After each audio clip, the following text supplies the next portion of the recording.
ವಿದ್ಯಾರ್ಥಿಗಳ ಕಳೆದ ತರಗತಿಯಲ್ಲಿ ನಾವು ಭಾರತದ ಗ್ರಾಮಗಳ ಸಾಮಾಜಿಕ ಸಮಸ್ಯೆಗಳನ್ನು ಕುರಿತು ಅಧ್ಯಯನ ಮಾಡ್ತಾ ಇದ್ವಿ. ಗ್ರಾಮೀಣ ಸಮಸ್ಯೆಗಳನ್ನು ಮುಖ್ಯವಾಗಿ ಎರಡು ಭಾಗಗಳಲ್ಲಿ ಗಮನಿಸ್ತೇವೆ. ಒಂದು ಸಾಮಾಜಿಕ ಸಮಸ್ಯೆಗಳು, ಮತ್ತೊಂದು ಆರ್ಥಿಕ ಮತ್ತು ಕೃಷಿಗೆ ಸಂಬಂಧಪಟ್ಟಂತಹ ಸಮಸ್ಯೆಗಳು ಎನ್ನುವ ಎರಡನೆಯ ಭಾಗದಲ್ಲಿ. ಸಾಮಾನ್ಯವಾಗಿ ಸಾಮಾಜಿಕ ಎನ್ನುವ ವ್ಯಾಪ್ತಿಯಲ್ಲಿ ಅಲ್ಲಿನ ಬಡತನ, ಅನಕ್ಷರತೆ, ಆರೋಗ್ಯದ ಸಮಸ್ಯೆಗಳು ಇವುಗಳಿಗೆ ಸಂಬಂಧಪಟ್ಟಂಥ ವಿಚಾರಗಳನ್ನು ಗಮನಿಸಿದ್ದೀವಿ. ಇಲ್ಲಿ ನೇರವಾಗಿ ಆರ್ಥಿಕ ಮತ್ತು ಅದು ಕೃಷಿ ಸಂಬಂಧಿತ ಸಮಸ್ಯೆಗಳನ್ನು ಕುರಿತಾಗಿ ಅಧ್ಯಯನ ಮಾಡ್ತಕ್ಕಂತಹ ಒಂದು ಸನ್ನಿವೇಶ ಇಲ್ಲಿದೆ. ಹಾಗಾದರೆ ಇಲ್ಲಿ ಕೃಷಿಗೆ ಸಂಬಂಧಪಟ್ಟಂತೆ ಮತ್ತು ಆರ್ಥಿಕ ವಿಚಾರಗಳಿಗೆ ಸಂಬಂಧಪಟ್ಟಂತೆ ನಮ್ಮ ಹಳ್ಳಿಗಳು ಅಥವಾ ಗ್ರಾಮೀಣ ರೈತರು ಏನೆಲ್ಲ ಸಮಸ್ಯೆಗಳನ್ನು ಎದುರಿಸ್ತಾ ಇದ್ದಾರೆ ಅಂತಕ್ಕಂತಹದ್ದು ಬಹಳ ಮುಖ್ಯವಾದಂತಹ ಒಂದು ವಿಚಾರ ಆಗುತ್ತೆ. ಸಾಮಾನ್ಯವಾಗಿ ನಮ್ಮ ಹಳ್ಳಿಗಳು ಅಥವಾ ಗ್ರಾಮೀಣ ಸಮುದಾಯಗಳು ಕೃಷಿ ಪ್ರಧಾನವಾದಂತಹ ಸಮುದಾಯಗಳು. ರೈತ ಭಾರತದ ಬೆನ್ನೆಲುಬು ಇದ್ದ ಹಾಗೆ. ಗ್ರಾಮೀಣ ಪರಂಪರೆಯೇ ನಮ್ಮ ಸಮಾಜದ ಒಂದು ಜೀವನಾಡಿ ಇದ್ದ ಹಾಗೆ. ಅಂತಹ ಸಮುದಾಯಗಳಲ್ಲಿ ವಾಸ ಮಾಡ್ತಕ್ಕಂತಹ ರೈತರು ಇಂದು ಅನೇಕ ಸಮಸ್ಯೆಗಳನ್ನು ಎದುರಿಸ್ತಾ ಇರ್ತಕ್ಕಂಥದ್ದು ಇಲ್ಲಿ ಕಂಡುಬರ್ತದೆ. ಇಲ್ಲಿ ಒಟ್ಟಾಗಿ ಗ್ರಾಮೀಣ ಸಮಸ್ಯೆಗಳನ್ನು ಕುರಿತು ಬರ್ತಕ್ಕಂತಹ ಪ್ರಶ್ನೆ 10 ಅಂಕಗಳದ್ದಾಗಿರ್ಬೋದು.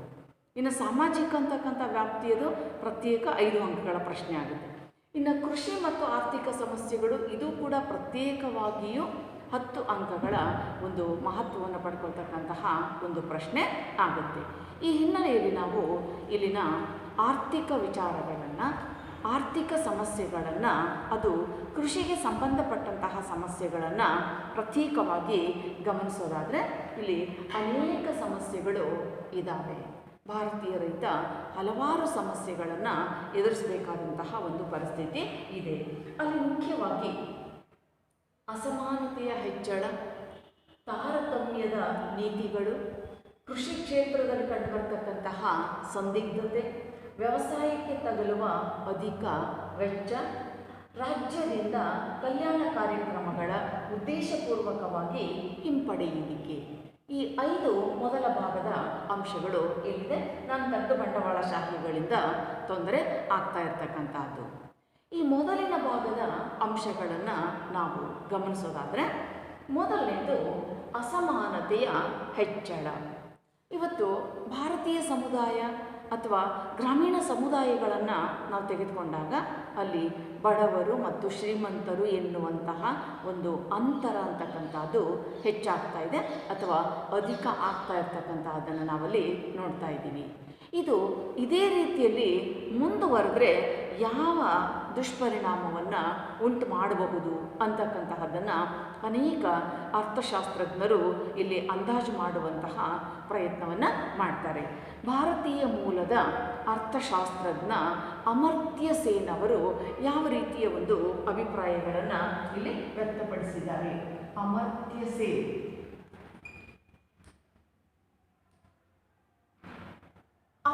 ಸೇನ್ ಅವರು ಇಲ್ಲಿ ಯಾವ ರೀತಿಯಲ್ಲಿ ಭಾರತೀಯ ಹಳ್ಳಿಗಳ ಒಂದು ಅಂಶಕ್ಕೆ ಸಂಬಂಧಪಟ್ಟಂತೆ ಹೇಳ್ತಾ ಹೋಗ್ತಾರೆ ಅಂತ ಹೇಳಿದ್ರೆ, ಈಗ ಯಾವ ಪ್ರಮಾಣದಲ್ಲಿ ಅಸಮಾನತೆಗಳು ಹೆಚ್ಚಾಗ್ತಾ ಇದ್ದಾವೆ ಅದು ಹೀಗೆಯೇ ಮುಂದುವರಿದರೆ ಭಾರತದ ಒಂದು ಪರಿಸ್ಥಿತಿ ಏನಾಗುತ್ತೆ ಎನ್ನುವಂತಹ ಅಂದಾಜನ್ನು ಅವರು ಒಂದು ಅಮೇರಿಕಾದ ಮತ್ತು ದಕ್ಷಿಣ ಆಫ್ರಿಕಾದ 2 ಭಾಗಗಳಿಗೆ ಹೋಲಿಕೆ ಮಾಡಿ ಹೇಳ್ತಾರೆ. ಈ ರೀತಿಯಲ್ಲಿ ಪ್ರಸ್ತುತ ಮುಂದುವರಿತಾ ಇರತಕ್ಕಂಥ ಅಸಮಾನತೆ, ಶ್ರೀಮಂತರು ಬಡವರು ಎನ್ನುವ ಅಸಮಾನತೆ, ಅಥವಾ ಹೆಚ್ಚು ಜಮೀನು ಉಳ್ಳಂತಹವರು ಭೂರಹಿತರು ಎನ್ನುವಂಥ ಅಸಮಾನತೆ ನಮ್ಮ ಗ್ರಾಮೀಣ ಸಮುದಾಯಗಳಲ್ಲಿ ಇದೇ ಪ್ರಮಾಣದಲ್ಲಿ ಹೆಚ್ಚಾಗ್ತಾ ಹೋದರೆ ಮುಂದೊಮ್ಮೆ ಭಾರತ ಏನಾಗುತ್ತೆ ಅಂತ ಹೇಳಿದ್ರೆ, ಭಾರತದ ಅರ್ಧ ಭಾಗ ಅಮೇರಿಕಾದ ಕ್ಯಾಲಿಫೋರ್ನಿಯಾ ಆಗುತ್ತೆ, ಇನ್ನರ್ಧ ಭಾಗ ದಕ್ಷಿಣ ಆಫ್ರಿಕಾದ ಸಹರಾ ಮರುಭೂಮಿಯಂತಾಗುತ್ತೆ ಎನ್ನುವ ಅಭಿಪ್ರಾಯವನ್ನು ಅವರಲ್ಲಿ ವ್ಯಕ್ತಪಡಿಸಿದ್ದಾರೆ. ಭಾರತ ಇದೇ ರೀತಿ ಅಸಮಾನತೆಯಿಂದ ಮುಂದುವರಿತು ಅಂತ ಹೇಳಿದ್ರೆ, ಹಳ್ಳಿಗಳಲ್ಲಿ ಅಸಮಾನತೆ ಮುಂದುವರಿತು ಅಂತ ಹೇಳಿದ್ರೆ ಅದು ಅರ್ಧ ದೇಶ ಹೇಗಾಗುತ್ತೆ, ಅಮೇರಿಕಾದ ಕ್ಯಾಲಿಫೋರ್ನಿಯಾ ಆಗುತ್ತೆ. ಅಂದರೆ ಸಂಪದ್ಭರಿತ ಶ್ರೀಮಂತವಾದಂತಹ ಪ್ರದೇಶವಾಗಿ ಕನ್ವರ್ಟ್ ಆಗುತ್ತೆ. ಅಂದರೆ ಒಂದು ಕಡೆ ಅಲ್ಲಿ ಹೆಚ್ಚುಗಾರಿಕೆ ಆಗುತ್ತೆ, ಇನ್ನರ್ಧ ಭಾಗ ಏನಾಗುತ್ತೆ, ದಕ್ಷಿಣ ಆಫ್ರಿಕಾದ ಸಹರಾ ಮರುಭೂಮಿ ಆಗುತ್ತೆ. ಮರುಭೂಮಿ ಏನನ್ನು ಬೆಳೀಲಾರದೇ ಇರತಕ್ಕಂತಹ ಬರಡು ನಿಷ್ಪ್ರಯೋಜಕವಾದಂತಹ ಸ್ಥಳ. ಆ ರೀತಿಯಲ್ಲಿ ಭಾರತ ಅರ್ಧ ಭಾಗ ಆಗುತ್ತೆ ಎನ್ನುವಂತಹ ಒಂದು ಅಭಿಪ್ರಾಯವನ್ನು ಅಮರ್ತ್ಯ ಸೇನ್ ಅವರು ಇಲ್ಲಿ ಹೇಳುವಂತಹ ಒಂದು ಪ್ರಯತ್ನವನ್ನು ಅವರು ಈ ಅಂಕಿ ಸಂಖ್ಯೆಗಳನ್ನು ಆಧಾರವಾಗಿಟ್ಕೊಂಡು ಹೇಳಿದ್ದಾರೆ. ಹಾಗಾದರೆ ಈ ಕ್ಯಾಲಿಫೋರ್ನಿಯಾ ಆಗ್ತಕ್ಕಂಥದ್ದು ಅಂತ ಹೇಳಿದ್ರೆ ಅತ್ಯಂತ ಸಂಪದ್ಭರಿತವಾಗ್ತಕ್ಕಂಥದ್ದು ಅಥವಾ ಶ್ರೀಮಂತಿಕೆಯಿಂದ ಕೂಡಿರ್ತಕ್ಕಂಥದ್ದು. ಇನ್ನರ್ಧ ಭಾಗ ಸಹರಾ ಮರುಭೂಮಿಯಂತೆ ಬರಡು ನಿಸ್ತೇಜ ಏನೂ ಇಲ್ಲ ಎನ್ನುವಂತಹ ರೀತಿಯಲ್ಲಿ ಆಗ್ತಕ್ಕಂಥದ್ದು. ಹೀಗಾದರೆ ಇಡೀ ದೇಶದ ಮತ್ತು ಎಲ್ಲ ಹಳ್ಳಿಗಳ ಪರಿಸ್ಥಿತಿ ಏನಾಗುತ್ತೆ? ಇಂತಹ ಒಂದು ಅಸಮಾನತೆಯ ಹೆಚ್ಚಳ ಅಂತಕ್ಕಂತಹದ್ದು ಇಡೀ ದೇಶದ ಆರ್ಥಿಕ ವ್ಯವಸ್ಥೆಯ ಮೇಲೆ ದುಷ್ಪರಿಣಾಮವನ್ನು ಉಂಟು ಮಾಡುತ್ತದೆ. ಆದ್ದರಿಂದ ಈ ಅಸಮಾನತೆಯನ್ನು ಇಲ್ಲಿ ಸರಿದೂಗಿಸಬೇಕಾಗುತ್ತೆ.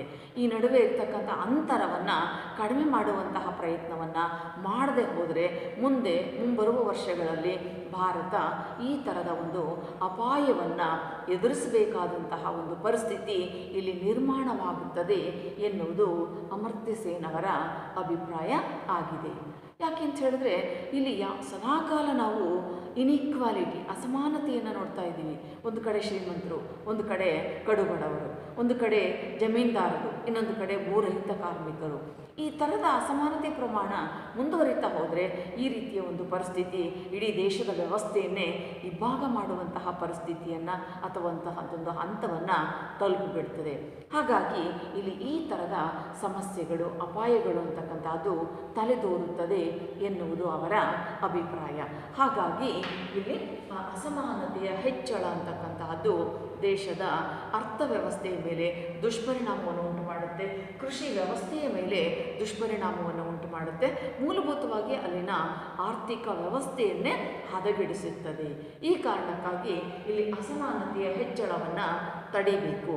ಆದರೆ ಇಲ್ಲಿ ಅಸಮಾನತೆ ದಿನದಿನಕ್ಕೆ ಹೆಚ್ಚಳ ಆಗ್ತಾ ಇದೆ.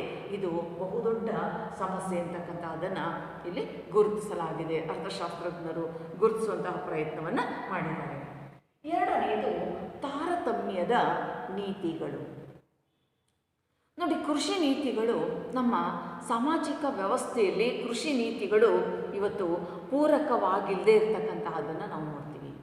ಅದರಲ್ಲಿಯೂ 1990ರ ನಂತರ ಮತ್ತು ಆ ನಂತರದ ದಶಕಗಳಿಂದ ರೈತರ ಬೆಳೆ, ಆ ಬೆಳೆಗೆ ಸಿಗಬೇಕಾಗಿರ್ತಕ್ಕಂಥ ಬೆಲೆ, ಇವುಗಳ ನಡುವೆ ಒಂದು ಹೊಂದಾಣಿಕೆ ಅಂತಕ್ಕಂಥದ್ದು ಆಗ್ತಾ ಇಲ್ಲ ಎನ್ನುವಂತಹ ಒಂದು ಸಂಗತಿ ಇಲ್ಲಿ ಮುಖ್ಯವಾಗಿ ಕಂಡು ಬರ್ತಾ ಇದೆ. ಅಂದರೆ ರೈತರು ಬಹಳಷ್ಟು ಕಷ್ಟಪಟ್ಟು ಬೆಳೆಯನ್ನು ಬೆಳೀತಾ ಇದ್ದಾರೆ, ಆದರೆ ಅದಕ್ಕೆ ಪೂರಕವಾಗಿರ್ತಕ್ಕಂಥ, ಅದಕ್ಕೆ ಸರಿಯಾಗಿರ್ತಕ್ಕಂತಹ ಒಂದು ಬೆಲೆ ಅಂತಕ್ಕಂಥದ್ದು ದೊರೀತಾ ಇಲ್ಲ. ಇವತ್ತು ನಾವು ಪತ್ರಿಕೆಗಳಲ್ಲಿ ಓದ್ತೀವಿ, ಪ್ರತಿ ಸಾರಿ ಸರ್ಕಾರ ಬೆಂಬಲ ಬೆಲೆಯನ್ನು ಘೋಷಿಸಬೇಕು ಅಂಥೇಳಿ ರೈತರು ಮನವಿಯನ್ನು ಮಾಡ್ಕೊಳ್ತಾ ಇರ್ತಾರೆ. ಅಥವಾ ಸರ್ಕಾರ ಕೂಡ ಕೆಲವು ಸಾರಿ ಬೆಂಬಲ ಬೆಲೆಯನ್ನು ಘೋಷಿಸುವಂತಹ ಒಂದು ಪ್ರಯತ್ನವನ್ನು ಕೂಡ ಮಾಡುತ್ತೆ. ಆದರೆ ಅದು ಎಷ್ಟೋ ಸಾರಿ ಸರಿಯಾಗಿ ಮ್ಯಾಚ್ ಆಗದೇ ಇರತಕ್ಕಂಥದ್ದು ಅಥವಾ ಹೊಂದಾಣಿಕೆ ಆಗದೇ ಇರತಕ್ಕಂಥದ್ದು. ಈ ಥರದ ಸಂದರ್ಭಗಳು ಎದುರಾದಾಗ ಇಲ್ಲಿ ಸರ್ಕಾರ ಕೈಗೊಳ್ತಕ್ಕಂತಹ ನೀತಿಗಳು ಮತ್ತು ರೈತರು ಬಯಸ್ತಕ್ಕಂತಹ ಆಶಯ, ಇವುಗಳ ನಡುವೆ ಒಂದು ರೀತಿ ತಾರತಮ್ಯದ ವಾತಾವರಣ ಅಂತಕ್ಕಂತಹದ್ದು ನಿರ್ಮಾಣ ಆಗಿಬಿಡ್ತದೆ. ಈ ತರಹದ ಒಂದು ಅವೈಜ್ಞಾನಿಕವಾಗಿರ್ತಕ್ಕಂತಹ ನೀತಿಗಳ ಅನುಷ್ಠಾನದಿಂದಲೂ ಕೂಡ ರೈತರು ಸಮಸ್ಯೆಯನ್ನು ಎದುರಿಸಬೇಕಾದಂತಹ ಒಂದು ಪರಿಸ್ಥಿತಿ ಅಂತಕ್ಕಂಥದ್ದು ಇಲ್ಲಿ ಬರ್ತಾ ಇದೆ. ರೈತರು ಬೆಳೀತಕ್ಕಂತಹ ಬೆಳೆಗೆ ಪೂರಕವಾಗಿರ್ತಕ್ಕಂತಹ ಬೆಲೆ ನಿಗದಿ ಆಗ್ತಾ ಇಲ್ಲ. ಅವರ ಶ್ರಮ ಏನಿದೆ, ಆ ಶ್ರಮ ಅಥವಾ ದುಡಿಮೆಗೆ ತಕ್ಕ ಪ್ರತಿಫಲದ ರೂಪದಲ್ಲಿ ಬೆಲೆಯ ನಿಗದಿ ಆಗ್ತಾ ಇಲ್ಲ. ಇದರಿಂದಾಗಿ ರೈತರು ಬಹಳಷ್ಟು ಸಂಕಷ್ಟಕ್ಕೆ ಒಳಗಾಗ್ತಾ ಇದ್ದಾರೆ. ಕೃಷಿ ಕ್ಷೇತ್ರ ಸೊರಗಬೇಕಾದಂತಹ ಒಂದು ಪರಿಸ್ಥಿತಿ ಅಂತಕ್ಕಂಥದ್ದು ಇಲ್ಲಿ ನಿರ್ಮಾಣ ಆಗ್ತಾ ಇದೆ. ಹೀಗಾಗಿ ಇಲ್ಲಿನ ತಾರತಮ್ಯದ ನೀತಿಗಳು ಕೂಡ ಕೃಷಿ ಮತ್ತು ಆರ್ಥಿಕ ಕ್ಷೇತ್ರವನ್ನು ಒಳಗೊಂಡಂತೆ ವ್ಯಾಪಕವಾದಂತಹ ಒಂದು ಸಮಸ್ಯೆಗಳ ರೂಪದಲ್ಲಿ ಇರ್ತಕ್ಕಂತಹದ್ದನ್ನು ನೋಡ್ತೀವಿ. ಮತ್ತೊಂದು ಕೃಷಿ ಕ್ಷೇತ್ರದ ಸಂದಿಗ್ಧತೆ. ನೋಡಿ, ಇಲ್ಲಿ ಮುಖ್ಯವಾಗಿ ಇವತ್ತು ಕೃಷಿ ಕ್ಷೇತ್ರ ಅಂತಕ್ಕಂಥದ್ದು ಹಲವೊಂದು ಸಂದಿಗ್ಧ, ಸಂಕಷ್ಟದ, ಇಕ್ಕಟ್ಟಿನ ಪರಿಸ್ಥಿತಿಗಳನ್ನು ಎದುರಿಸಬೇಕಾಗಿರ್ತಕ್ಕಂತಹ ಅನಿವಾರ್ಯತೆ ಅಂತಕ್ಕಂತಹದ್ದು ಇಲ್ಲಿ ಬಂದಿದೆ.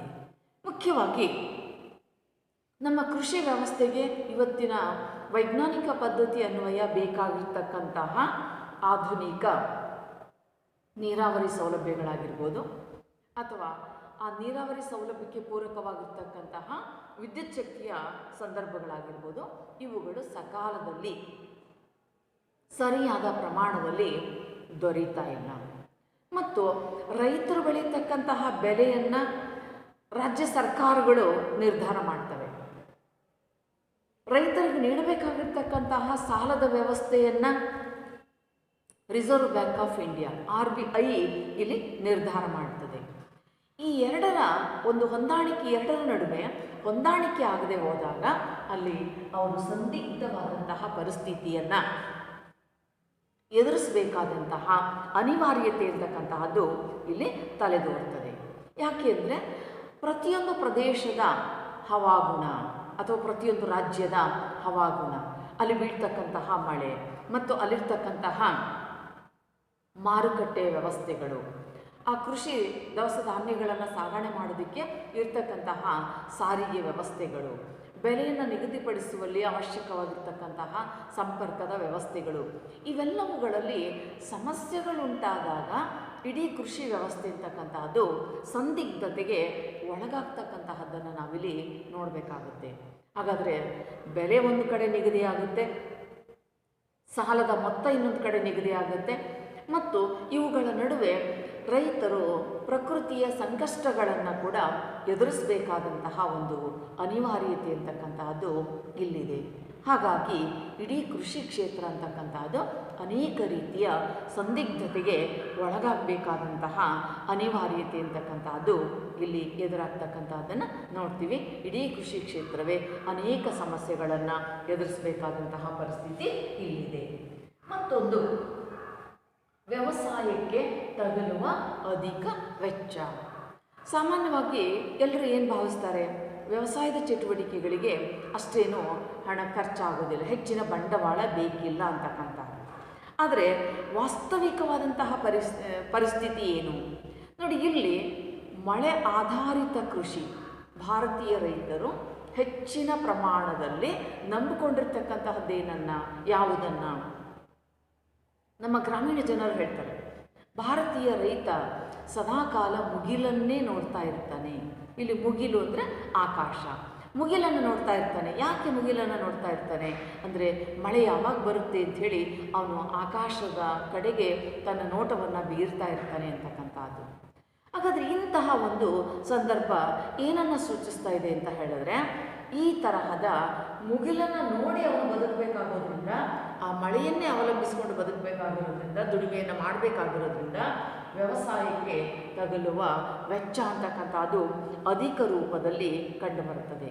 ಅಂದರೆ ಎಲ್ಲವೂ ಮಳೆಯಾಧಾರಿತ ಬೆಳೆಯಾಗಿದ್ದಾಗ ಅಲ್ಲಿ ನಷ್ಟ ಅಂತಕ್ಕಂತಹದ್ದು ವ್ಯಾಪಕವಾಗಿ ಕಾಣ್ತಕ್ಕಂತಹದ್ದನ್ನು ನಾವಲ್ಲಿ ನೋಡ್ತೀವಿ. ಅಂದರೆ ಇಲ್ಲಿ ಭಾರತೀಯ ರೈತ ಬೀಜ ಕೊಂಡ್ಕೊಳ್ತಾನೆ, ಗೊಬ್ಬರ ಕೊಂಡ್ಕೊಳ್ತಾನೆ, ಆ ಮಳೆಯನ್ನು ಅವಲಂಬಿಸಿಕೊಂಡು ಅವನು ಬಿತ್ತನೆಯನ್ನು ಮಾಡ್ತಾನೆ. ಆದರೆ ವಾಸ್ತವಿಕವಾಗಿ ಏನಾಗ್ತಾ ಇದೆ, ಆ ಮಳೆ ಅಂತಕ್ಕಂತಹದ್ದು ಸಕಾಲಕ್ಕೆ ಬಾರದೆ ಹೋದಾಗ ಆ ಬೀಜ, ಗೊಬ್ಬರ ಎಲ್ಲವೂ ವ್ಯರ್ಥವಾಗುತ್ತೆ. ಮತ್ತೆ ಅದೆಲ್ಲವನ್ನು ನಷ್ಟವಾಗಿರ್ತಕ್ಕಂಥದ್ದನ್ನು ತೆಗೆದು ಮತ್ತೆ ಮರುಬಿತ್ತನೆಯನ್ನು ಮಾಡಬೇಕಾಗುತ್ತೆ. ಆಗ ಒಮ್ಮೆ ಸಾಲ ಮಾಡಿ ಆ ಬೀಜ, ಗೊಬ್ಬರ ಎಲ್ಲವನ್ನು ಕೊಂಡುಕೊಂಡು ಬಂದಂಥ ರೈತ ಮತ್ತೆ ಅದೇ ಥರದ ಪ್ರಯತ್ನವನ್ನು ಮಾಡೋದಕ್ಕೆ ಹೊರಟಾಗ ಏನಾಗುತ್ತೆ ಅಂತ ಹೇಳಿದ್ರೆ, ಮತ್ತೆ ಎರಡರಷ್ಟು ನಷ್ಟಕ್ಕೆ ಒಳಗಾಗಬೇಕಾದಂತಹ ಒಂದು ಪರಿಸ್ಥಿತಿ ಅಂತಕ್ಕಂತಹದ್ದು ಇಲ್ಲಿ ಅನಿವಾರ್ಯವಾಗಿ ಕಂಡುಬರುತ್ತೆ. ಮತ್ತು ಇಲ್ಲಿರ್ತಕ್ಕಂತಹ ಅಂತರ್ಜಲದ ಮಟ್ಟ ಕೂಡ ಕಡಿಮೆ ಪ್ರಮಾಣದಲ್ಲಿದೆ. ಅಂತರ್ಜಲದ ಮಟ್ಟ ಇತ್ತೀಚಿನ ವರ್ಷಗಳಲ್ಲಿ ಕುಸಿತಕ್ಕೊಳಗಾಗ್ತಾ ಇದೆ. ಮತ್ತು ಯಾವುದೇ ಬೆಳೆಯನ್ನು ಬೆಳೆದರೂ ಕೂಡ ಕೀಟಗಳಿಂದ ರಕ್ಷಣೆ ಮಾಡ್ಕೊಳ್ಳೋಕ್ಕೆ ಸಾಧ್ಯನೇ ಇಲ್ಲ. ಕೀಟನಾಶಕಗಳನ್ನು ಸಿಂಪಡಿಸಲೇಬೇಕು, ಅಧಿಕ ಖರ್ಚು ಅಂತಕ್ಕಂಥದ್ದು ಇಲ್ಲ ಆಗ್ತದೆ. ಯಾವುದೇ ಒಂದು ತರಕಾರಿ ಬೆಳೆ ಆಗಿರ್ಬೋದು, ಹಣ್ಣು ಹಂಪಲುಗಳಾಗಿರ್ಬೋದು ಅವೆಲ್ಲವುಗಳಿಗೂ ಕೂಡ ಕೀಟನಾಶಕಗಳನ್ನು ಸಿಂಪಡಿಸಲೇಬೇಕಾದಂತಹ ಅನಿವಾರ್ಯತೆ ಅಂತಕ್ಕಂಥದ್ದು ಇದೆ. ಹಾಗೆಲ್ಲ ಕಷ್ಟಪಟ್ಟು ಬೆಳೆದಂತಹ ಬೆಳೆಗೆ ಸರಿಯಾದ ಬೆಲೆ ಅಂತಕ್ಕಂಥದ್ದು ಮಾರುಕಟ್ಟೆಯಲ್ಲಿ ದೊರೆಯಲಿಲ್ಲ ಅಂತ ಹೇಳಿದ್ರೆ ರೈತರು ಹೆಚ್ಚು ಶ್ರಮವನ್ನು ಪಡಬೇಕಾಗುತ್ತೆ. ನಾವು ಪ್ರತಿ ವರ್ಷ ಪತ್ರಿಕೆಗಳಲ್ಲಿ ಓದ್ತೀವಿ, ಟೊಮ್ಯಾಟೊ ಬೆಳೆದಂಥ ರೈತರು ರಸ್ತೆಗೆ ಟೊಮ್ಯಾಟೊ ಹಣ್ಣನ್ನು ಸುರಿದುಬಿಟ್ಟು ಪ್ರತಿಭಟನೆಯನ್ನು ಮಾಡಿದ್ರು, ಅಥವಾ ಟೊಮ್ಯಾಟೊ ಹಣ್ಣನ್ನೆಲ್ಲ ತಗೊಂಡೋಗಿ ತಿಪ್ಪೆಗೆ ಹಾಕಿದರು, ಅಥವಾ ಹೊಲದಲ್ಲೇ ಬಿಟ್ಟರು. ಯಾಕೆ ಹೀಗೆ ಅಂದರೆ ಅದಕ್ಕಾಗಿ ಖರ್ಚು ಮಾಡಿರ್ತಕ್ಕಂಥ ಹಣ ಅವ್ರಿಗೆ ವಾಪಸ್ ಬರೋದಿಲ್ಲ ಅಂಥೇಳಿ ಖಾತ್ರಿ ಆದಾಗ ರೈತ ಅಸಹಾಯಕತೆಯಿಂದ ಅವನು ತೊಂದರೆಗೆ ಒಳಗಾಗಬೇಕಾದಂತಹ ಒಂದು ಪರಿಸ್ಥಿತಿ ಅಂತಕ್ಕಂಥದ್ದು ಇಲ್ಲಿ ಎದುರಾಗುತ್ತೆ. ಹೀಗಾಗಿ ಅಧಿಕ ಖರ್ಚನ್ನು ಮಾಡಬೇಕಾದಂತಹ ಅನಿವಾರ್ಯತೆ, ಆದರೆ ಲಾಭ ಕಡಿಮೆ. ಇಂತಹ ಸಂದಿಗ್ಧವಾದಂತಹ ಪರಿಸ್ಥಿತಿಯಲ್ಲಿ ರೈತರು ಸಮಸ್ಯೆಗಳನ್ನು ಎದುರಿಸಬೇಕಾದಂತಹ ಒಂದು ವಾತಾವರಣ ಅಂತಕ್ಕಂಥದ್ದು ಇಲ್ಲಿ ನಿರ್ಮಾಣ ಆಗ್ತಾ ಇದೆ. ಮತ್ತೊಂದು, ರಾಜ್ಯದಿಂದ ಕಲ್ಯಾಣ ಕಾರ್ಯಕ್ರಮಗಳ ಉದ್ದೇಶಪೂರ್ವಕ ಹಿಂಪಡೆಯುವಿಕೆ. ನೋಡಿ, ಇಲ್ಲಿ ರಾಜ್ಯ ಸರ್ಕಾರ ಅನೇಕ ಸಾರಿ ಹಲವೊಂದು ಕಲ್ಯಾಣ ಕಾರ್ಯಕ್ರಮಗಳನ್ನು ಆಯೋಜನೆ ಮಾಡ್ತಾರೆ. ಆದರೆ ಕೆಲವೊಮ್ಮೆ ಇದ್ದಕ್ಕಿದ್ದಂತೆ ಅಂತಹ ಯೋಜನೆಗಳನ್ನು ಹಿಂಪಡಿತಾ ಹೋಗ್ತಾರೆ. ಇಲ್ಲಿ ಕಾಲಕಾಲಕ್ಕೆ ಬದಲಾವಣೆಗಳನ್ನು ತರುವಂತಹ ಸಂದರ್ಭದಲ್ಲಿ ಎಷ್ಟೋ ವೇಳೆ ಉಪಯುಕ್ತವಾಗಿರ್ತಕ್ಕಂತಹ ರೈತರಿಗೆ ಅದರ ಅವಶ್ಯಕತೆ ಇದೆ ಅನ್ನುವಂತಹ ಯೋಜನೆಗಳನ್ನು ಕೂಡ ಅವರು ವಾಪಸ್ ಪಡ್ಕೊಂಡಾಗ ಏನಾಗುತ್ತೆ, ರೈತರು ಇಲ್ಲಿ ತೊಂದರೆಯನ್ನು ಎದುರಿಸಬೇಕಾದಂತಹ ಒಂದು ಪರಿಸ್ಥಿತಿ ಅಂತಕ್ಕಂತಹದ್ದು ಇಲ್ಲಿ ನಿರ್ಮಾಣ ಆಗುತ್ತೆ. ಹಾಗಾದರೆ ರೈತರಿಗೆ ಇದ್ದಕ್ಕಿದ್ದಾಗೆ ಅನುದಾನವನ್ನು ಕೊಡ್ತಕ್ಕಂಥದ್ದು ಅಥವಾ ಒಮ್ಮೆಲೆ ಅನುದಾನವನ್ನು ನಿಲ್ಲಿಸ್ತಕ್ಕಂಥದ್ದು, ವಿದ್ಯುತ್ ಶಕ್ತಿಯನ್ನು ಉಚಿತವಾಗಿ ಒದಗಿಸುವಂಥ ನಿರ್ಧಾರವನ್ನು ಪ್ರಕಟಿಸ್ತಕ್ಕಂಥದ್ದು, ಕೆಲ ಸಮಯ ನಂತರ ಆ ನಿರ್ಧಾರವನ್ನು ವಾಪಸ್ ತೆಗೆದುಕೊಳ್ತಕ್ಕಂಥದ್ದು, ಈ ಥರದ ಒಂದು ಗೊಂದಲಮಯವಾಗಿರ್ತಕ್ಕಂತಹ ನಿರ್ಧಾರಗಳನ್ನು ತೆಗೆದುಕೊಳ್ಳೋದ್ರಿಂದ ರೈತರು ಆತಂಕಕ್ಕೆ ಒಳಗಾಗ್ತಾರೆ. ಯಾವಾಗ ಯಾವ ಕಾರ್ಯಕ್ರಮಗಳು ಜಾರಿಯಲ್ಲಿರ್ತವೆ, ಯಾವಾಗ ಅವುಗಳು ಬದಲಾವಣೆಗೊಳಗಾಗ್ತವೆ, ಇಂತಹ ಒಂದು ಸಂದಿಗ್ಧವಾಗಿರ್ತಕ್ಕಂತಹ ಪರಿಸ್ಥಿತಿಯನ್ನು ಭಾರತೀಯ ರೈತರು ಎದುರಿಸಬೇಕಾದಂತಹ ಒಂದು ಸ್ಥಿತಿ ಅಂತಕ್ಕಂಥದ್ದು ಇಲ್ಲಿ ನಿರ್ಮಾಣ ಆಗುತ್ತೆ. ಅದಕ್ಕಾಗಿ ಸಾಕಷ್ಟು ಪ್ರತಿಭಟನೆ, ಹೋರಾಟಗಳನ್ನು ಮಾಡುವಂತಹ ಸನ್ನಿವೇಶಗಳು ಕೂಡ ಇಲ್ಲಿ ನಿರ್ಮಾಣ ಆಗ್ತದೆ. ಈ ರೀತಿ ಉದ್ದೇಶಪೂರ್ವಕವಾಗಿ ಕೆಲವೊಂದು ಕಲ್ಯಾಣ ಕಾರ್ಯಕ್ರಮಗಳನ್ನು ವಾಪಸ್ ಪಡೀತಕ್ಕಂಥದ್ದು, ಹೊಸದೊಂದನ್ನು ರೂಪಿಸ್ತಕ್ಕಂಥದ್ದು ರೈತರಿಗೆ ಸಂಕಷ್ಟವನ್ನು ಒದಗಿಸುತ್ತೆ. ಮತ್ತೊಂದು, ಬಂಡವಾಳಶಾಹಿಗಳಿಂದ ತೊಂದರೆ ಆಗ್ತಕ್ಕಂಥದ್ದು. ನೋಡಿ, ಇಲ್ಲಿ ಜಾಗತೀಕರಣದ ಕಾರಣದಿಂದಾಗಿ ಇವತ್ತು ವ್ಯವಸಾಯ ಅಂತಕ್ಕಂತಹದ್ದು ಒಂದು ಸ್ಪರ್ಧಾತ್ಮಕವಾದಂತಹ ವ್ಯವಸ್ಥೆಯ ರೂಪವನ್ನು ತಳೆದುಬಿಟ್ಟಿದೆ. ಇಂತಹ ಸಂದರ್ಭದಲ್ಲಿ ಏನಾಗ್ತಾ ಇದೆ, ಇವತ್ತು ರೈತರ ಆತ್ಮಹತ್ಯೆಯ ಪ್ರಕರಣಗಳು ದಿನದಿನಕ್ಕೆ ಜಾಸ್ತಿ ಆಗ್ತಾ ಇರ್ತಕ್ಕಂಥದ್ದನ್ನು ನೋಡ್ತೀವಿ. ಅದಕ್ಕೆ ಕಾರಣ ಬೆಲೆ ಕುಸಿತ ಆಗಿರ್ಬೋದು, ಅಥವಾ ನಿರೀಕ್ಷಿತ ಪ್ರಮಾಣದ ಬೆಳೆ ಬಾರದೇ ಹೋಗಿರ್ತಕ್ಕಂಥದ್ದಾಗಿರ್ಬೋದು, ಮಳೆ ಬಾರದೇ ಇರ್ತಕ್ಕಂಥದ್ದಾಗಿರ್ಬೋದು, ಈ ಥರದ ಅನೇಕ ಕಾರಣಗಳು ಇರ್ಬೋದು. ಇಂಥಲ್ಲಿ ಆ ಒಂದು ಸ್ಪರ್ಧಾತ್ಮಕ ವ್ಯವಸ್ಥೆಯಲ್ಲಿ ಸ್ಪರ್ಧಿಸೋಕ್ಕಾಗದೆ ತೊಂದರೆಗೊಳಗಾಗ್ತಕ್ಕಂಥದ್ದು, ಅಥವಾ ಇನ್ನು ಕೆಲವು ಸಾರಿ ಕೆಲವು ಬಂಡವಾಳಶಾಹಿ ವ್ಯವಸ್ಥೆಗಳ ಜೊತೆ ಪೈಪೋಟಿಯನ್ನು ನಡೆಸೋಕ್ಕೆ ಸಾಧ್ಯವಾಗದೇ ಇರ್ತಕ್ಕಂಥದ್ದು. ಯಾಕೆಂದರೆ ನಮ್ಮ ಭಾರತೀಯ ರೈತರು ಸಾಮಾನ್ಯವಾಗಿ ಸಣ್ಣ ರೈತರು ಅಂತಲೇ ಅವ್ರ ಸಂಖ್ಯೆನೇ ಹೆಚ್ಚಾಗಿರ್ತಕ್ಕಂಥದ್ದು. ಇನ್ನು ಆಧುನಿಕವಾದಂತಹ ರೀತಿಯಲ್ಲಿ, ವೈಜ್ಞಾನಿಕವಾದಂತಹ ರೀತಿಯಲ್ಲಿ ನಾವು ಈ ವಿಶ್ವ ವಾಣಿಜ್ಯ ಸಂಘಟನೆ, ವರ್ಲ್ಡ್ ಟ್ರೇಡ್ ಆರ್ಗನೈಸೇಷನ್ ಅಂತಕ್ಕಂತಹದರ ಆಧಾರಿತ ಮಾದರಿ ಕೃಷಿ ಪದ್ಧತಿ, ಆಧುನಿಕ ಕೃಷಿ ಪದ್ಧತಿ, ಅಥವಾ ಅದನ್ನು ಮೆಕಿನ್ಸೆ ಮಾದರಿ ಅಂತ ಕೂಡ ಕರೀತಾರೆ. ಮೆಕಿನ್ಸೆ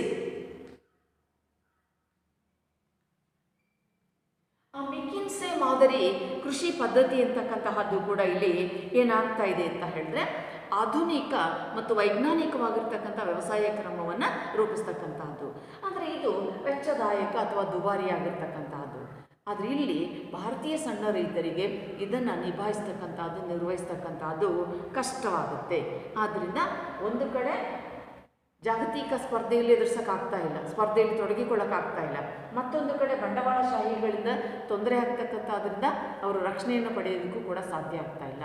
ಹೀಗಾಗಿ ಭಾರತೀಯ ರೈತರು ಮತ್ತು ಇಲ್ಲಿನ ಕೃಷಿ ವ್ಯವಸ್ಥೆ ಅಂತಕ್ಕಂಥದ್ದು ಆತಂಕಕ್ಕೊಳಗಾಗ್ತಕ್ಕಂಥದ್ದನ್ನು ಮತ್ತು ಸಮಸ್ಯೆಗೆ ಒಳಗಾಗುವಂತಹ ಸನ್ನಿವೇಶವನ್ನು ನಾವಿಲ್ಲಿ ನೋಡುವಂತಹ ಒಂದು ಪರಿಸ್ಥಿತಿ ಅಂತಕ್ಕಂತಹದ್ದು ಇಲ್ಲಿ ನಿರ್ಮಾಣ ಆಗ್ತಾ ಇದೆ.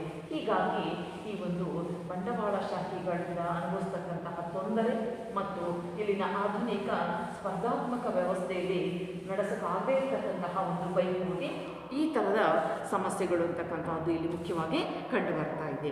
ಇನ್ನು 7ನೇದು ಸಂಕೀರ್ಣ ಬ್ಯಾಂಕಿಂಗ್ ನಿಯಮಗಳು. ಸಂಕೀರ್ಣ ಬ್ಯಾಂಕಿನ ನಿಯಮಗಳು.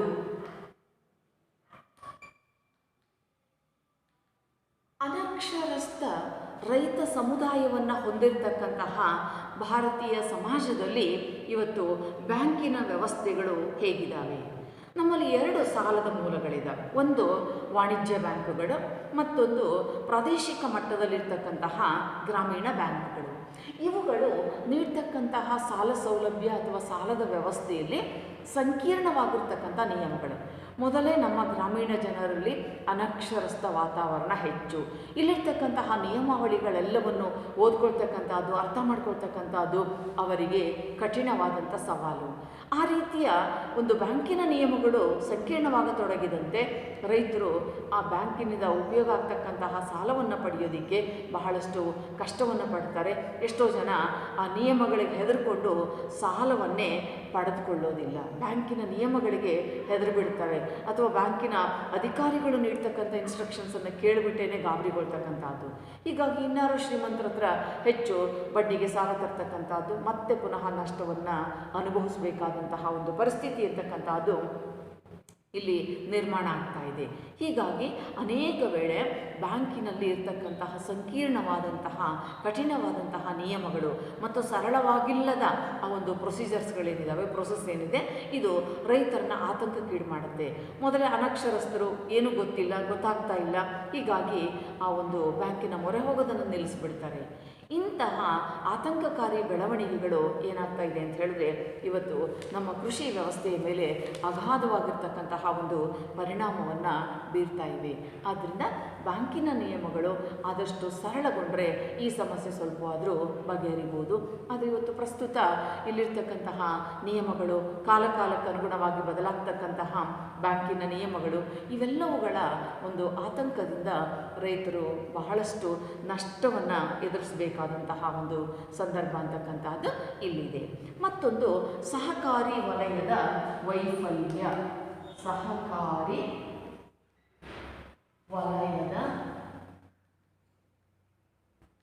ವೈಫಲ್ಯ ಅಂದರೆ ಸಹಕಾರಿ ಬ್ಯಾಂಕ್ಗಳ ಮೂಲಕ ಏನು ಸಾಲವನ್ನು ಪಡ್ಕೊಳ್ಬೋದಾಗಿತ್ತು, ಅಂತಹ ಸಂದರ್ಭದಲ್ಲಿ ಇಲ್ಲಿ ಕೆಲವೊಂದು ಸನ್ನಿವೇಶಗಳಲ್ಲಿ ಆ ಸಹಕಾರಿ ಬ್ಯಾಂಕ್ಗಳು ವಿಫಲ ಆಗಿರ್ತಕ್ಕಂಥದ್ದು ಅಥವಾ ನಷ್ಟದಲ್ಲಿರ್ತಕ್ಕಂಥದ್ದು, ಸಹಕಾರಿ ಕ್ಷೇತ್ರವೇ ಇಲ್ಲಿ ಯಶಸ್ಸನ್ನು ಹೊಂದದೇ ಇರತಕ್ಕಂತಹ ಸನ್ನಿವೇಶಗಳು ಕೂಡ ಇಲ್ಲಿ ಅನೇಕ ಇದ್ದಾವೆ.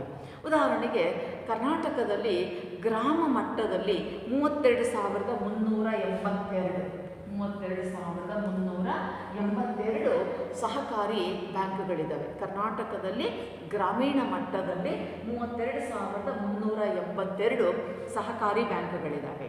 ಅವುಗಳ ವಾಸ್ತವಿಕವಾದಂತಹ ಪರಿಸ್ಥಿತಿ ಏನಾಗಿದೆ ಅಂತ ಹೇಳಿದ್ರೆ, ಇವುಗಳಲ್ಲಿ 40% ಪ್ರಮಾಣದ ಬ್ಯಾಂಕ್ಗಳು, ಸಹಕಾರಿ ಬ್ಯಾಂಕ್ಗಳು ನಷ್ಟದಲ್ಲಿದ್ದಾವೆ ಮತ್ತು 20% ಪ್ರಮಾಣದವುಗಳು ದಿವಾಳಿಯನ್ನು ಹೊಂದುವಂತಹ ಹಂತದಲ್ಲಿದ್ದಾವೆ. ಹೀಗಿದ್ದಾಗ ನಾವು ಸಹಕಾರಿ ಬ್ಯಾಂಕುಗಳಿಂದ ಎಷ್ಟು ಮಟ್ಟಿಗೆ ಅಭಿವೃದ್ಧಿಯನ್ನು ಅಥವಾ ಪ್ರಗತಿಯನ್ನು ನಿರೀಕ್ಷೆ ಮಾಡೋದಕ್ಕೆ ಸಾಧ್ಯ ಆಗುತ್ತೆ? ನೋಡಿ, ಇಲ್ಲಿ ಸಹಕಾರಿ ವಲಯದ ಒಂದು ವೈಫಲ್ಯತೆಯಲ್ಲಿ ಕಂಡು ಬರ್ತಾ ಇದೆ. ಯಾಕೆಂದರೆ ಕರ್ನಾಟಕದ ಗ್ರಾಮೀಣ ಮಟ್ಟದಲ್ಲಿ 32,382 ಸಹಕಾರಿ ಬ್ಯಾಂಕುಗಳಿದ್ದಾವೆ. ಆದರೆ ಅವುಗಳಲ್ಲಿ 40% ಬಹಳಷ್ಟು ನಷ್ಟದಲ್ಲಿ ನಡೀತಾ ಇದ್ದಾವೆ ಮತ್ತು 20% ದಿವಾಳಿಯಾಗುವಂತಹ ಸ್ಥಿತಿಯನ್ನು ತಲುಪಿವೆ. ಹೀಗಾದಾಗ ರೈತರಿಗೆ ಬಹಳ ಸರಳವಾಗಿ ಸುಲಭವಾಗಿ ಅವರಿಗೆ ಇಟ್ಕುವಂತೆ ಸಾಲ ನೀಡ್ತಕ್ಕಂತಹ ಈ ಒಂದು ಕ್ಷೇತ್ರಗಳು ಆತಂಕಕಾರಿಯಾದಂತಹ ಬೆಳವಣಿಗೆಯನ್ನು ಉಂಟು ಮಾಡ್ತಾ ಇದ್ದಾವೆ. ಇಂತಹ ಸಂದರ್ಭಗಳು ಕೂಡ ನಮ್ಮ ಕೃಷಿ ವ್ಯವಸ್ಥೆಯ ಮೇಲೆ ವ್ಯಾಪಕವಾದಂತಹ ಒಂದು ಪ್ರಭಾವವನ್ನು ಬೀರ್ತಾ ಇವೆ ಮತ್ತು ಹೆಚ್ಚಿನ ತೊಂದರೆಯನ್ನು ಉಂಟು ಮಾಡ್ತಕ್ಕಂತಹ ಸನ್ನಿವೇಶ ಕೂಡ ಇಲ್ಲಿ ಇದೆ. ಮತ್ತೊಂದು ಅಂತರ್ಜಲದ ಮೇಲೆ ಅತಿಯಾದ ಅವಲಂಬನೆ. ಅಂತರ್ಜಲದ ಮೇಲೆ ಅತಿಯಾದ ಅಥವಾ ಹೆಚ್ಚಾದಂತಹ ಒಂದು ಅವಲಂಬನೆ.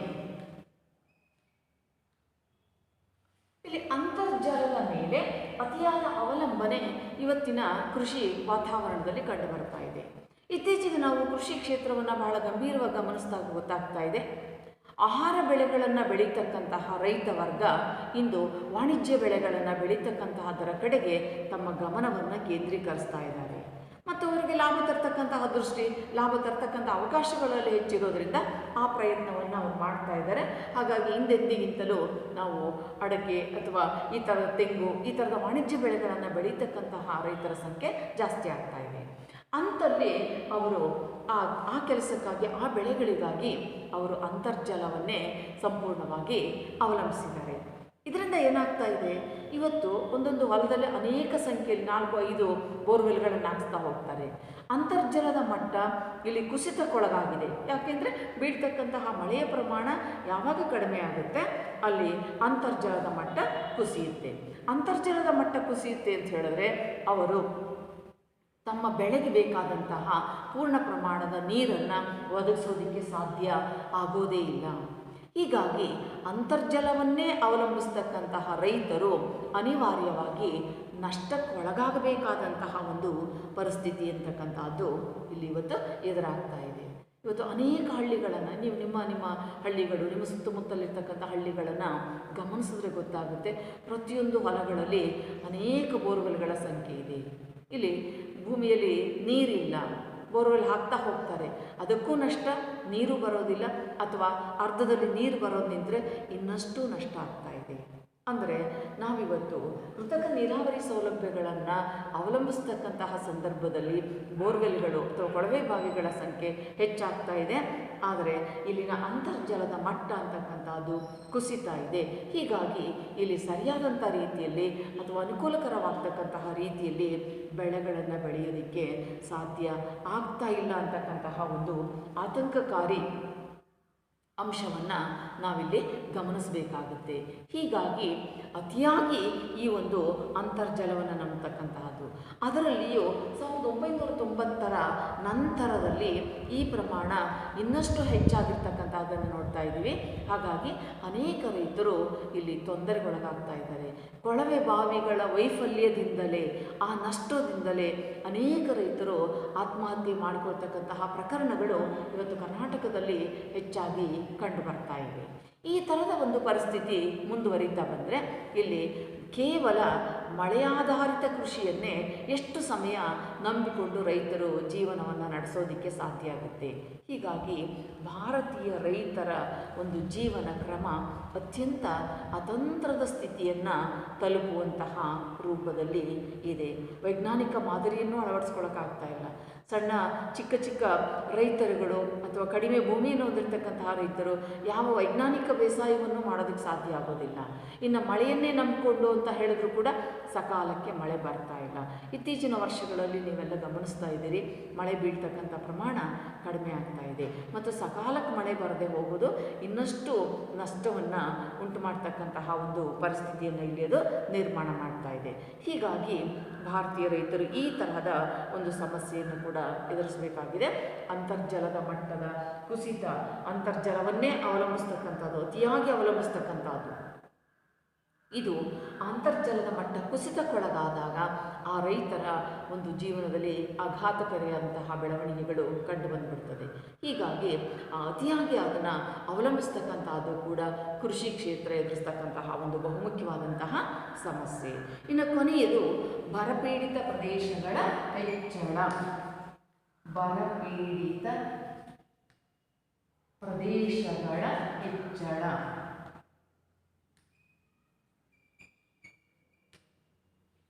ಬರಗಾಲ, ಬರಪೀಡಿತ ಪ್ರದೇಶಗಳು ಇಲ್ಲಿ ಹೆಚ್ಚಾಗ್ತಾ ಇರತಕ್ಕಂತಹದ್ದನ್ನು ನಾವು ಮುಖ್ಯವಾಗಿ ಇಲ್ಲಿ ಗಮನಿಸ್ತಾ ಹೋಗ್ತಕ್ಕಂಥದ್ದು ಇನ್ನೊಂದು ಆತಂಕಕಾರಿಯಾದಂತಹ ಬೆಳವಣಿಗೆಯಾಗಿ ಕಂಡು ಬರ್ತಾ ಇದೆ. ಯಾಕೆಂದರೆ ಯಾವ ಪ್ರದೇಶಗಳಲ್ಲಿ ಸಕಾಲಕ್ಕೆ ಮಳೆಯೂ ಬೀಳೋದಿಲ್ಲ ಮತ್ತು ಅಂತರ್ಜಲದ ಮಟ್ಟ ಕುಸಿತಕ್ಕೊಳಗಾಗಿದೆ, ಆ ಎಲ್ಲ ಪ್ರದೇಶಗಳು ಸಹಜವಾಗಿಯೇ ಬರಗಾಲ ಪೀಡಿತ ಪ್ರದೇಶಗಳಾಗಿ ಕನ್ವರ್ಟ್ ಆಗ್ತಾ ಹೋಗ್ತಕ್ಕಂತಹದ್ದನ್ನು ನಾವಿಲ್ಲಿ ನೋಡಬೇಕಾಗುತ್ತೆ. ಅಂತಹ ಸಂದರ್ಭಗಳಲ್ಲಿ ವರ್ಷದಿಂದ ವರ್ಷಕ್ಕೆ ಆ ಥರದ ಪ್ರದೇಶಗಳ ಸಂಖ್ಯೆ ಹೆಚ್ಚಾಗ್ತಾ ಬಂತು ಅಂತ ಹೇಳಿದ್ರೆ ಇಲ್ಲಿ ರೈತರು ಸಾಕಷ್ಟು ತೊಂದರೆಗೊಳಗಾಗ್ತಕ್ಕಂಥದ್ದು, ಸಂಕಷ್ಟಗೊಳಗಾಗ್ತಕ್ಕಂಥದ್ದು ಅನಿವಾರ್ಯದ ಪರಿಸ್ಥಿತಿ ಅಂತಕ್ಕಂತಹದ್ದಾಗ್ತಾ ಇದೆ.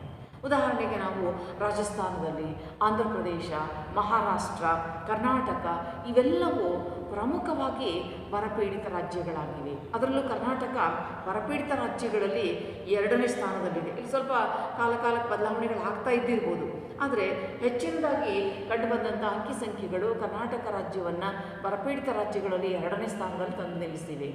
ಅಂದರೆ ನಾವು ದೇಶದ ಮಟ್ಟದಲ್ಲಿ ತೆಗೆದುಕೊಂಡಾಗ ಎಷ್ಟು ಪ್ರಮಾಣದಲ್ಲಿ ಕರ್ನಾಟಕ ಅಂತಕ್ಕಂತಹದ್ದು ಹಿಂದುಳಿದಿದೆ ಅಥವಾ ಬರಪೀಡಿತ ರಾಜ್ಯವಾಗಿ ರೂಪುಗೊಂಡಿದೆ ಅಂತಕ್ಕಂಥದ್ದನ್ನು ನಾವಿಲ್ಲಿ ಗಮನಿಸಬೇಕಾಗುತ್ತೆ. ಅದಕ್ಕೆ ಪೂರಕವಾಗಿ ಕೆಲವು ಅಂಕಿ ಸಂಖ್ಯೆಗಳನ್ನು ನೋಡೋದಾದರೆ 2011 ಮತ್ತು 12ನೇ ಸಾಲಿನಲ್ಲಿ 123 ತಾಲೂಕುಗಳು ಬರಪೀಡಿತ ಆಗಿದ್ದವು. ಕರ್ನಾಟಕದಲ್ಲಿ 2011 ಮತ್ತು 12ನೇ ಸಾಲಿನಲ್ಲಿ 123 ತಾಲೂಕುಗಳು ಬರಪೀಡಿತ ಆಗಿದ್ದರೆ ಅವು 2013 ಮತ್ತು 14ರ ವೇಳೆಗೆ ಆ ಪ್ರಮಾಣ ಅಂತಕ್ಕಂಥದ್ದು 144 ತಾಲೂಕುಗಳಿಗೆ ಏರಿಕೆಯನ್ನು ಕಂಡಿದೆ.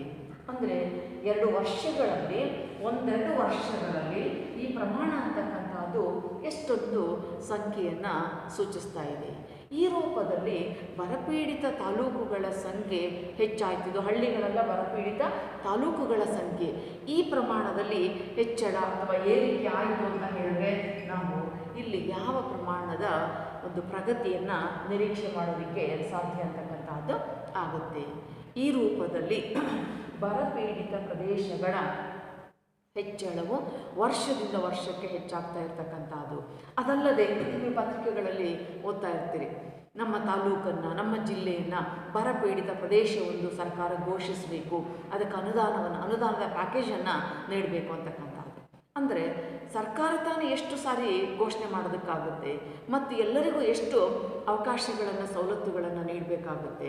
ಈ ಥರದ ಒಂದು ಸರ್ಕಾರಕ್ಕೂ ಒಂದು ರೀತಿಯ ಸಂದಿಗ್ಧತೆ ಮತ್ತು ರೈತರ ಜೀವನದಲ್ಲೂ ಕೂಡ ಒಂದು ರೀತಿಯ ಸಂದಿಗ್ಧತೆ ಅಂತಕ್ಕಂಥದ್ದು ಇಲ್ಲಿ ಪ್ರಮುಖವಾಗಿ ಕಾಣ್ತಾ ಹೋಗುತ್ತೆ.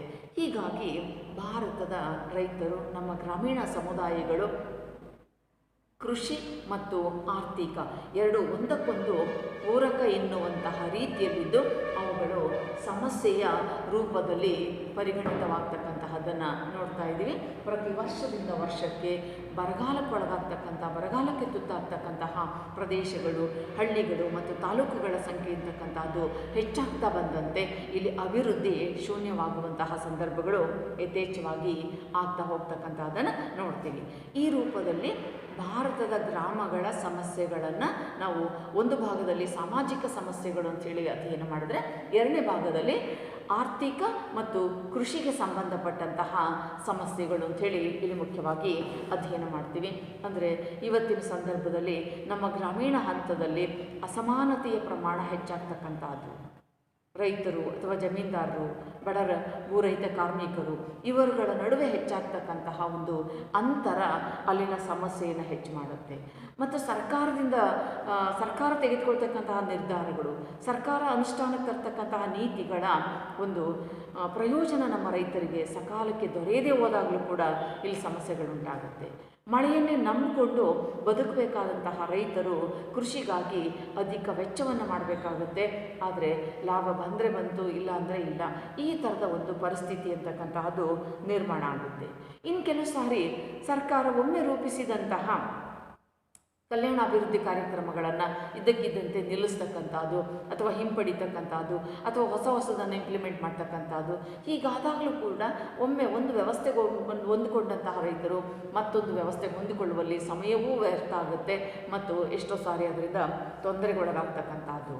ಇವತ್ತಿನ ಜಾಗತಿಕ ಮಟ್ಟದಲ್ಲಿ ನಡೀತಕ್ಕಂತಹ ಒಂದು ಸ್ಪರ್ಧೆ ಮತ್ತು ಬಂಡವಾಳಶಾಹಿಗಳಿಂದ ಎದುರಿಸಬೇಕಾದಂತಹ ಆತಂಕಗಳು ಇವೆಲ್ಲವೂ ಕೂಡ ರೈತರನ್ನ ಕಾಡ್ತಾ ಇದ್ದಾವೆ.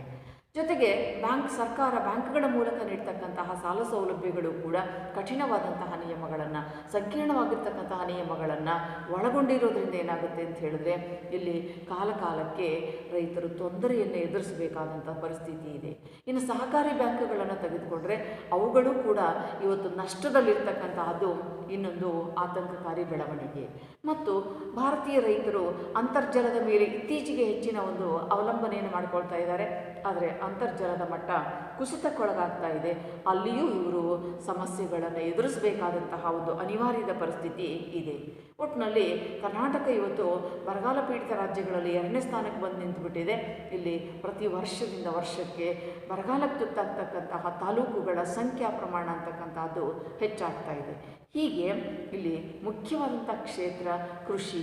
ಆ ಕೃಷಿ ಕ್ಷೇತ್ರವನ್ನು ಅವಲಂಬಿಸಿಕೊಂಡಂತಹ ನಮ್ಮ ಗ್ರಾಮೀಣ ಜನರು ಇವರೆಲ್ಲರೂ ಆತಂಕಕ್ಕೆ ಒಳಗಾಗುವಂತಹ ರೀತಿಯಲ್ಲಿ ಮತ್ತು ಸಂದಿಗ್ಧತೆಯನ್ನು ಎದುರಿಸಬೇಕಾದಂತಹ ರೀತಿಯಲ್ಲಿ ಅನೇಕ ರೀತಿಯ ಸಮಸ್ಯೆಗಳನ್ನು ಎದುರಿಸ್ತಾ ಇರ್ತಕ್ಕಂಥದ್ದನ್ನು ನಾವಿಲ್ಲಿ ಮುಖ್ಯವಾಗಿ ಗಮನಿಸಬೇಕಾಗುತ್ತೆ. ಹೀಗಾಗಿ ಭಾರತೀಯ ರೈತರು ಇವತ್ತು ಆರ್ಥಿಕ ವಿಚಾರಗಳಲ್ಲಿ ಮತ್ತು ಕೃಷಿಗೆ ಸಂಬಂಧಪಟ್ಟಂಥ ವಿಚಾರಗಳಲ್ಲಿ ಅನೇಕ ರೀತಿಯ ಸಮಸ್ಯೆಗಳನ್ನು ಎದುರಿಸ್ತಾ ಇದ್ದಾರೆ ಅಂತಕ್ಕಂಥದ್ದನ್ನು ನಾವಿಲ್ಲಿ ಗಮನಿಸಬೇಕಾಗುತ್ತೆ. ಈ ರೀತಿಯ ಕೃಷಿ ಮತ್ತು ಆರ್ಥಿಕ ಸಮಸ್ಯೆಗಳೇ ಪ್ರತ್ಯೇಕವಾಗಿ 10 ಅಂಕಗಳ ಪ್ರಶ್ನೆ ಆಗುತ್ತೆ. ಸಾಮಾಜಿಕ ಸಮಸ್ಯೆಗಳು 5 ಅಂಕಗಳ ಪ್ರಶ್ನೆ ಆಗುತ್ತೆ. ಈ ಥರದ ಒಂದು ಪ್ರತ್ಯೇಕವಾಗಿ ನಾವು ಆ ಸಮಸ್ಯೆಗಳನ್ನು ಅಧ್ಯಯನ ಮಾಡುವ ಮೂಲಕ ಈ ಒಂದು ಪ್ರಶ್ನೆಯನ್ನು ಅರ್ಥ ಮಾಡಿಕೊಳ್ಬೇಕಾಗ್ತದೆ.